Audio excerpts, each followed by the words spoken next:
เกิดอีหยังขึ้นยูบอสนกพงศกรออกมาโพสต์เตือนน้องอาอาย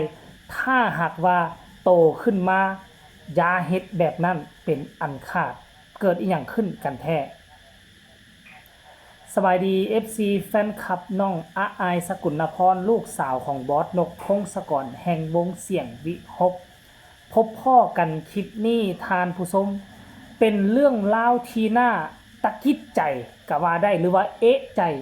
อยู่บ่อยู่บอสนกพงศกรออกมาโพสต์เคลื่อนไหวเตือนลูกสาวอาอายถึงอนาคตข้างหน้าท่านผู้ชมก่อนจะไปชมเรื่องราวขอทักทายสบายดี FC น้องอาอายทั่วโลกก็แล้วกันบ่ว่าจะอยู่ทางฝั่งไทยฝั่งลาวบ่ว่าจะอยู่ทางต่างดงต่างแดนเพราะว่าปัจจุบันนี้ FC ของน้องอาอายอยู่กันทุกทั่วมุมโลกและก็มีน้ำกันทุกสั้นคนทุกอายุทุกรุ่นทุกหุ่นตั้งแต่ 3-4 ขวบไล่จนไปถึง6-70 ปีท่านผู้ชมป้าโถสมัยก่อนบ่เป็นแบบนี้นะแล้วก็บ่ขับค่าหนาแน่นแบบนี้ท่านผู้ชมมาตกใส่ฤดูกาลนี้มันเป็นฤดูกาลของน้องอาอายกับฤดูกาลเสียงวิหกอีหลีอีหลอนั่นละเนาะแล้วบัดนี้เรื่องราวมันเป็นไปเป็นมาคือแนวใดอยู่บ่อยู่บอสนกพงศกรจึงโพสต์เคลื่อนไหวแบบนี้ เนาะเมื่อบ่กี่เท่าใดชั่วโมงนี่บอสนกพงศกรโพสต์รูปหนึ่งรูปตอนบอสนกกอดกับน้องอาอายใส่เสื้อสีเหลืองอาอายใส่เสื้อสีขาวชุดนักเรียนตอนที่บอสนกเซอร์ไพรส์มอเตอร์ไซค์สอบม.1 ขึ้นม.2 ของน้องอาอายเมื่อ 3-4 วันนี่แหละน้องแล้วเอามาโพสต์รูปนั้นอีกครั้งแล้วพร้อมเขียนว่าจำไว้เด้อลูกว่าซั่นใหญ่ขึ้นมาหั่นน่ะเว้าให้น้อยแต่ว่าต่อยให้หนักลักษณะเตือนเป็นในว่าแวดวงการหมอลำวงการบันเทิงหรือเฮาเอิ้นอย่างหนึ่งว่าวงการมายาถ้าผู้ใดเงียบให้เป็นเย็นให้พอคนนั่นจะอยู่รอดและจะอยู่แบบยาวนานในวงการหมอลำนี่หรือว่าวงการบันเทิงนี่ในความหมายของบอสนกเราอยากซื้อความหมายว่าแนวนี้แหละท่านผู้ชม FC แฟนคลับเพราะว่าพวกเขาฮู้จักกันดีอยู่ในแวดวงการหมอลำยิงเว้าลายยิงปากเป็นลายคนนั่นจะดับไวผู้ใดนิ่งมีประเด็นดราม่าไผจะโพสต์แนวใดไผจะโจมตีแนวใดให้เงียบให้พอให้มิดให้ได้แล้วคนนั่นจะอยู่รอดถึงว่าจะมีประเด็นดราม่าที่นักหนาสากันถ้าหากว่าบ่ตอบโต้ถ้าหากว่ามิดเงียบบ่เกินเดือนมันจะมีเรื่องประเด็นดราม่าเรื่องอื่นมากบเกินใส่แล้วเรื่องดังกล่าวนี่มันก็จะมิดเงียบลงมันเป็นแบบนั้นอีหลี FC แฟนครับเดี๋ยวใต้ไฟหลังบ้านก่อนนี่เห็นบ่หุ่งแล้วบ่ปิดไฟหลังบ้านมันจะเห็นท้องฟ้ายังบ่ทันมืดเสียบปึ๊บบ่ท่านผู้ชมเนาะเพราะว่าเฮาเห็นหลายครั้งแล้วเฮาเห็นประสบการณ์หลายคนขอเอ่ยชื่อถึงได้บ่เพราะว่าน้องเฮ็ดได้ดีคือฮักแพงแห่งวงฮักแพงแห่งวงสาวน้อยลำเพลินโชว์เป็นผู้หนึ่งที่มีสมาธิสูงเป็นคนที่เก็บกดได้ดีมิดเงียบได้ดีที่สุด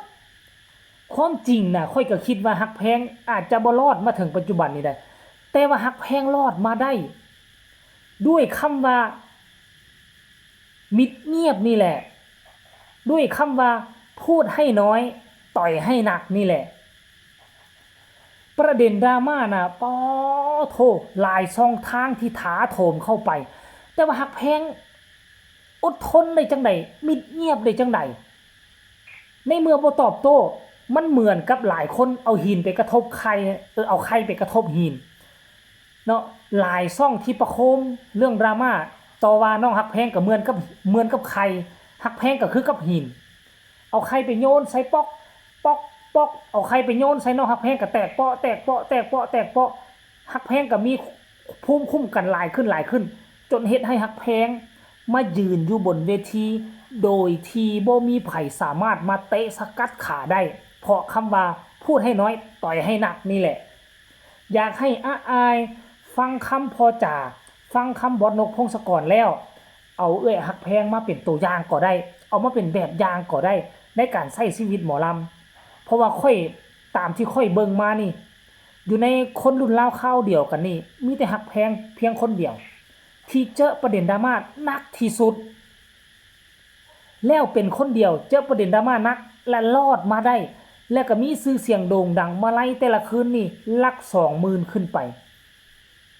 แม้แต่กระทั่งบ่มีมื้อใดบ่มีงานหักแพงก็มีมาไล่เข้าคือกันนี่แหมท่านผู้ชม FC แฟนคลับคือบอสนกพงศกรฮู้หลายๆโลกอันนี้เป็นโลกมายาโลกบันเทิงนี่โลกมายาก่อนบอสนกพงศกรจะมาตั้งวงได้ก่อนจะมามีชื่อเสียงก่อนจะอยู่ในจุดนี้ได้มันบ่แม่นของง่ายๆเพราะฉะนั้นบอสนกก็เลยอยากโพสต์สื่อเป็นในเตือนลูกสาวของตนเองก็คือน้องอายสกุลพรนี่ไว้